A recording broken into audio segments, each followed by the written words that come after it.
Hello मेरे प्यारे दोस्तों, कल्पना कीजिए कि आप दुनिया के सबसे बड़े और सबसे शानदार जहाज में सफर कर रहे हैं। लोग कह रहे हैं कि ये जहाज इतना मजबूत है कि इसे कोई भी चीज डुबा नहीं सकती। इस जहाज में अमीर लोग, बड़े बड़े बिजनेसमैन, परिवार और सैकड़ों यात्री मौजूद हैं।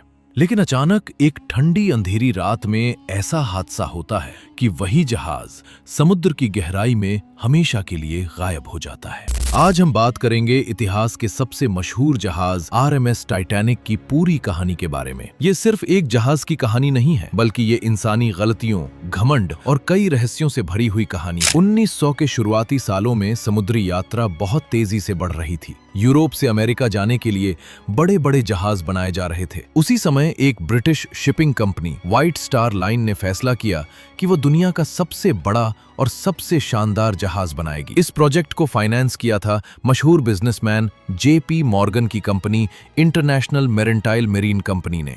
इस जहाज को डिजाइन किया था जहाज इंजीनियर थॉमस एंड्रूज ने।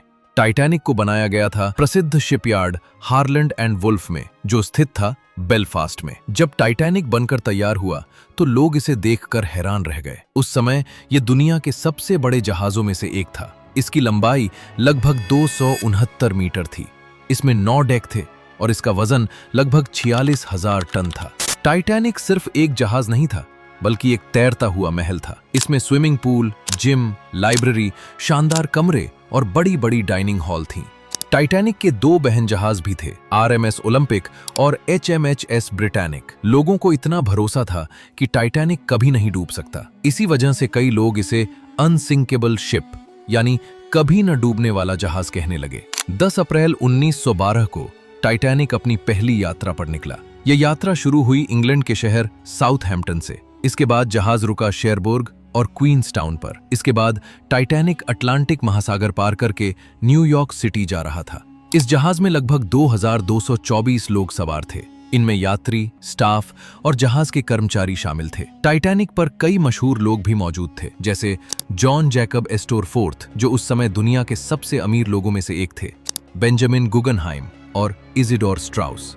टाइटैनिक के कप्तान थे एडवर्ड स्मिथ। ये उनकी आखिरी यात्रा थी, क्योंकि वो जल्द ही रिटायर होने वाले थे। शुरुआत में सब कुछ बिल्कुल सही चल रहा था। यात्रियों को लग रहा था कि वे दुनिया की सबसे शानदार समुद्री यात्रा कर रहे थे। लेकिन 14 अप्रैल 1912 का दिन इस कहानी को हमेशा के लिए बदलने वाला था।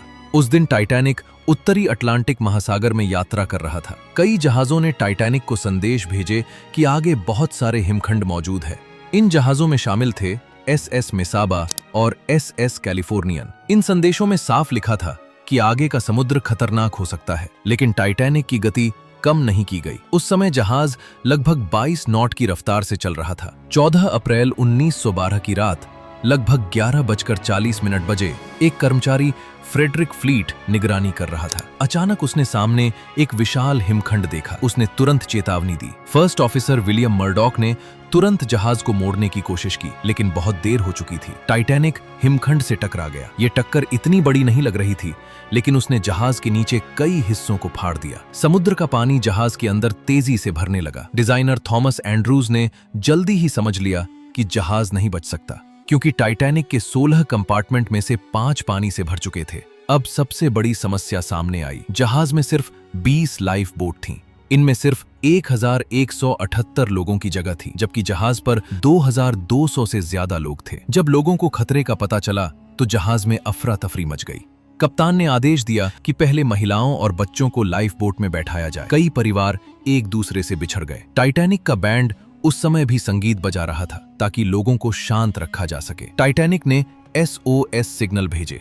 सबसे पहले मदद के लिए आया जहाज था आरएमएस कारपाथिया, लेकिन वो लगभग 4 घंटे दूर था। सबसे पास था SS कैलिफोर्नियन, लेकिन उसने तुरंत प्रतिक्रिया नहीं दी। ये आज भी टाइटैनिक के सबसे बड़े रहस्यों में से एक है। धीरे धीरे टाइटैनिक का आगे का हिस्सा पानी में डूबने लगा। लोग ठंडे समुद्र में गिरने लगे। पानी का तापमान लगभग -2 डिग्री सेल्सियस था। इतने ठंडे पानी में इंसान कुछ ही मिनटों में मर सकता है। 15 अप्रैल 1912 की सुबह लगभग 2:20 पर टाइटैनिक पूरी तरह समुद्र में डूब गया। इस दुर्घटना में लगभग 1500 लोगों की मौत हो गई। सिर्फ लगभग 700 लोग बच पाए। इस हादसे के बाद दुनिया भर में जांच शुरू हुई। इतिहासकारों के अनुसार कई गलतियां थी। पहली गलती थी जहाज की बहुत तेज गति। दूसरी गलती थी पर्याप्त लाइफ बोट न होना। तीसरी गलती थी हिमखंड की चेतावनी को गंभीरता से न लेना। और चौथी बड़ी गलती थी पास के जहाज से तुरंत मदद न मिलना।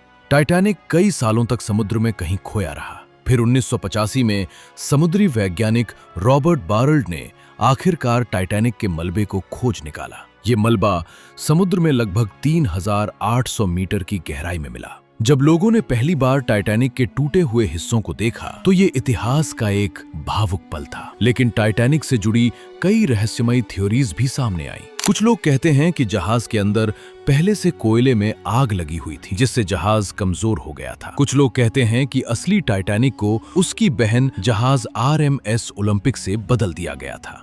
हालांकि इतिहासकार इन थ्योरीज को सही नहीं मानते। कुछ वैज्ञानिक ये भी कहते हैं कि उस समय चंद्रमा की स्थिति के कारण समुद्र में असामान्य रूप से ज्यादा हिमखंड आ गए थे। आज भी समुद्र की गहराई में टाइटैनिक का मलबा मौजूद है और ये हमें याद दिलाता है कि चाहे इंसान कितनी भी बड़ी तकनीक बना ले, प्रकृति की ताकत के सामने वो कभी कभी कमजोर पड़ जाती है। और शायद यही कारण है कि RMS टाइटैनिक की कहानी आज भी दुनिया की सबसे रहस्यमयी और भावुक कहानियों में से एक मानी जाती है। ऐसी ही रहस्यमयी कहानियां देखने के लिए अभी सब्सक्राइब कर लीजिए।